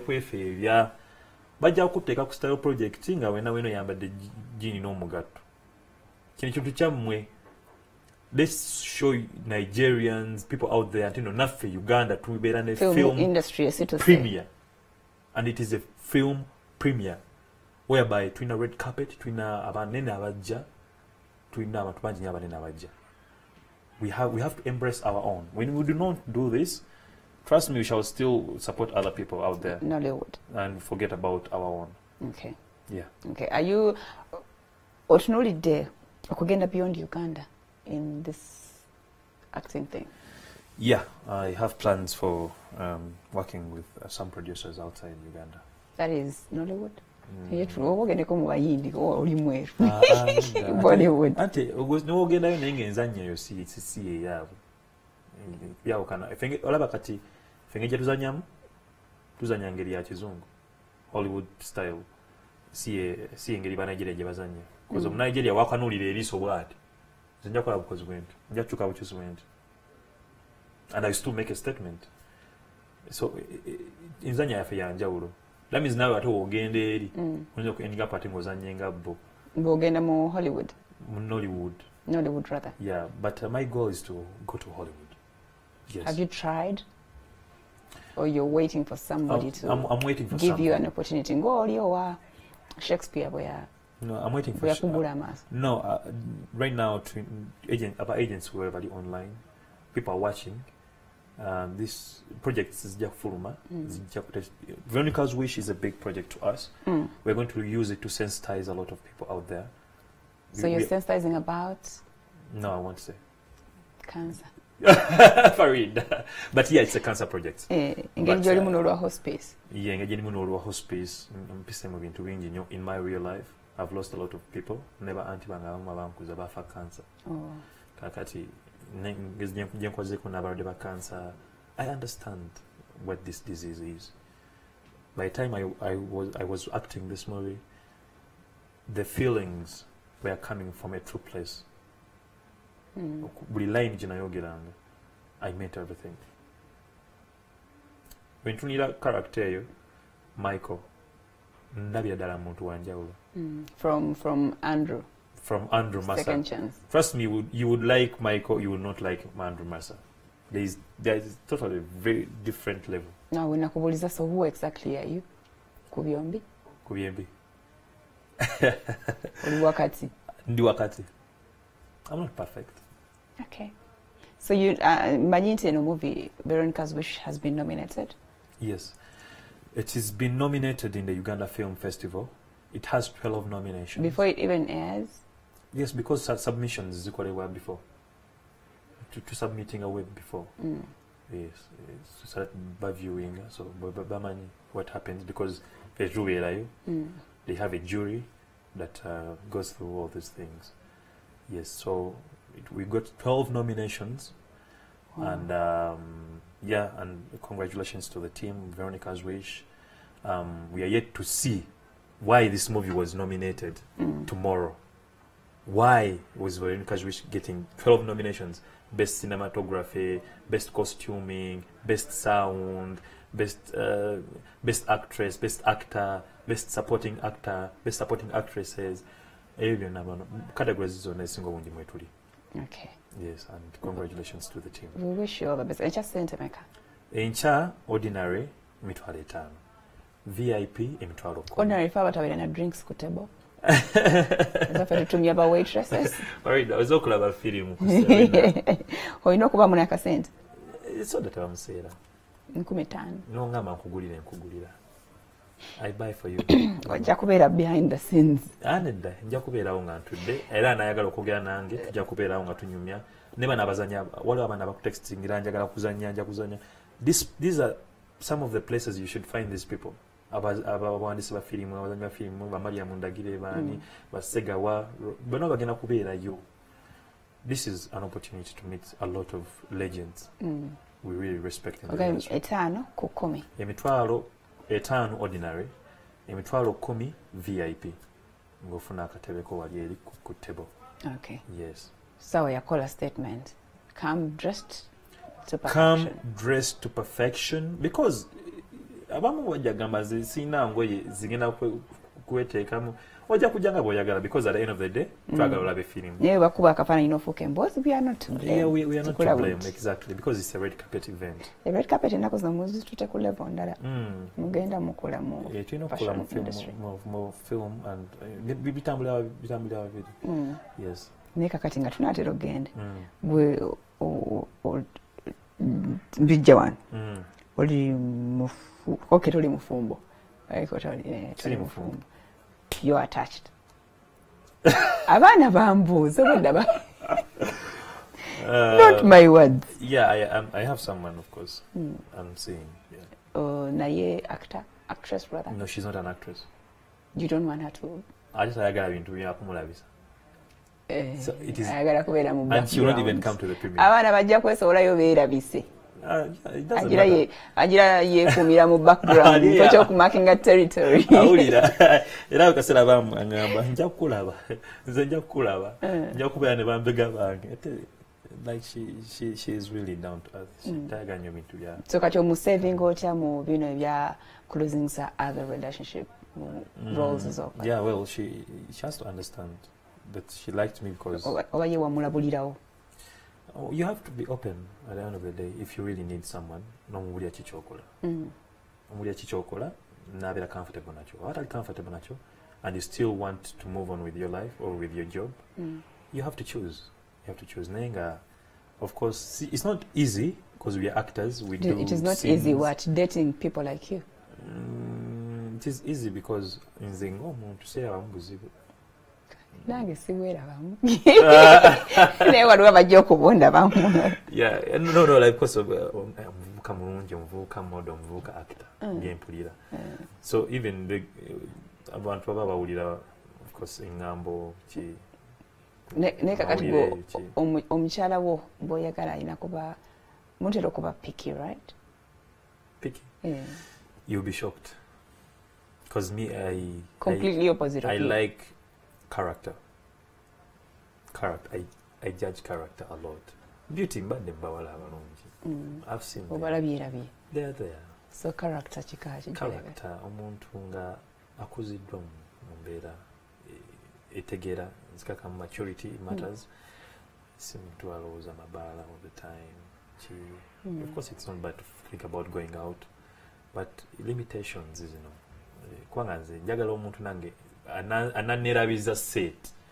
Ate wenzijanga nawe onadramu nga zaavuddeko toyagala katemba. No, because I've already had katemba on screen. But I want basically finding qualities that wagala. Yeah. Mwana mukakawo. Yeah, kajja kusobola kuba omuntu ali up there yetaaga omuntu ate ndowooza ngeri. Twale eri. She's always been your crush, right? No, really. Sometimes I sounding amugunga kusimu. Every time I mention like sounding amunga Farida nakali. Gwenno. Jolaganda bayiwe. Tobuzo nasanze omwami wali nadefulumya kasana kanjo cheko. Najja nambuuzaako. Nangamba naweereza mukyala wange ekifaananyi kye. I think I like the way she dresses. What do you think? To shopping ewe tuyangamba bamuvuma. Era mukazi omuwala yambuuzako lumu nti nno baani baki bolowooza nti no bakurashinga kola abawala abalungi gwe bamanyi nti no nsobola mwagala bannaye amanya ge na mentioning. Madam. Yes. Ne babakyawo. But that was my ex-girlfriend yambuuza.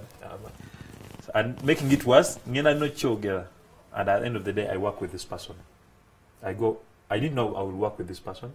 A few days back after saying that, I go work with this person. It had to end. I know something else ended it, but that was one of those things of like, oh kakati, muli babiri, what happens? Like no more. Because by the way, for actors, we are very open. That is why we are easily hurt in matters of love, because to you all, you learn from experience. What they better plastic, but whatever happens, omundo makatinga, which I saw kuba hurt kungeri energy ya kuhatinga mo second chance. Yes, I have feelings as a person. I am a person, and I also get hurt. Which is no cool relationship. Relationship, every single one. Oh gosh, I don't know. I'm a jealous guy. I'm a jealous guy. Yeah. Toyagala flirting. Of course, you can flirt, but there is limits. You know, you have to have. Touching bamaso. Touching bamaso. Because toja kulekera mukazi waja mukwana. You have to put that in the back of your mind. Nti nange abala bajja kunesulako, which is okay. Nawe ojja kwana. Nange njja kwana. Nange njja kwegomba. Awo yogedde amazima. But then, at the back of my mind, I know I love someone. I have to respect that. I have to have. Are you official? No, tell you official. Yo. Mutima gwo gwasiima ne gumunokolayo. Yes. So whatever I do on the side, because taina kumanya. Oja uona muvaako nogenda kwoli. Ataja kuwabudde. Officially, ntino kale oli mutadde njagala gwe. Before you know it, it will not work out. So sigala no yakutegeera. Ate kati it's hard to find abantu abatutegeera. It is very hard because we are artists. Tukoma ole eki, tugenda olusi kumacha. We have those before bingi. And people weirdly, you know, fans would like to hug you. Fans would like to do this. Toja bigane ebintu ebimu. So oyakutegeera oyo ategeera ebyo nasigala nga ali naawe. That is the right person for you. Nze musanyikidde, I think yakola decision ennungi abeereyo in background. She doesn't have to move around with you. See people come. She doesn't. Throwing themselves at you. She does not like. Amwegayiridde nnyo. She does not like. Tekikuisa bubi. Of course, I understand where it comes from. And nange ngena nechukuna ngamba okay. Pressure banyingi nnyo. You already have pressure somewhere else. So pressure banyingi nnyo. Okay. It's better you keep it that way. Okay, what do you do in your free time? If I'm not acting, I'm at my farm. Ndi mulonzi wa byennyanja. Wow. Farmer. Yeah. Ngenda nenondako byennyanja byange nebitunulirako mbiwa ku mmere. Obirundira? Kangulumireyo. Wasigalamu kalyake waffe eri gye twasomera. Exactly. My father is a farmer. He's on the farm. Anyambako okwatako ne wali. Olina your ponds make? Ziringa, it's a family venture. The bazinga ponds 12. Okay. So emasiri awo ndi mu gym, ndaba filimu zange, nkola research, ndi mu bitu bya fashion, nkola ku bulango here and there. Creative work. Yeah. So today. See today. The fact that Kati Nzugudao production company, we want to do very good quality content that can compete with other dramas out there from Uganda. Because twina buli kimu. Twina abana bakola sound, twina abana bakola music, twina abana bakola abana ekifaananyi ekirungi. What don't we have here? We have the talent. The best actors and actresses are from Uganda in East Africa. Who is your best one in Uganda? In Uganda? I haven't really spotted too many. No.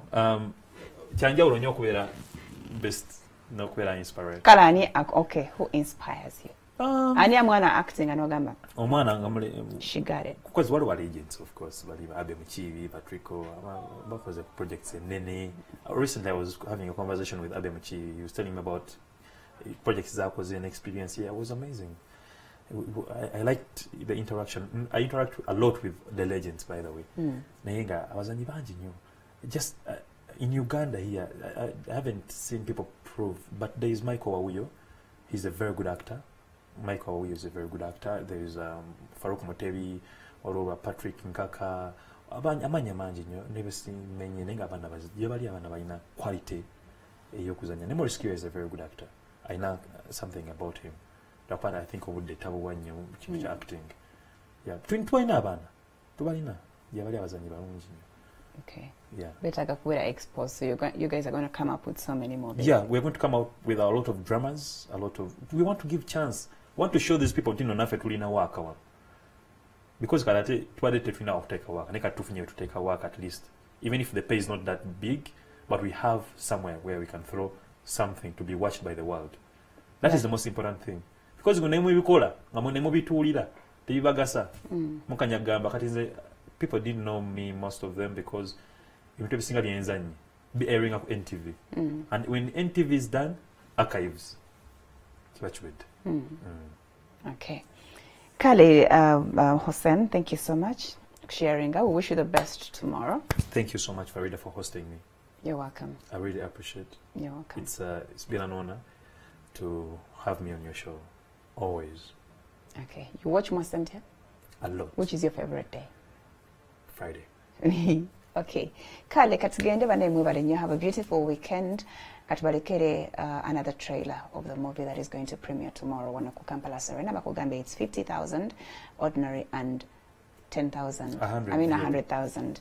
Abagala VIP ate bwe tumala tubatwale mu parliament akakiko kali akakosa se kaddamu okukunya abakulu okuva mu bank enkulu ey'eggwanga. Bye bye.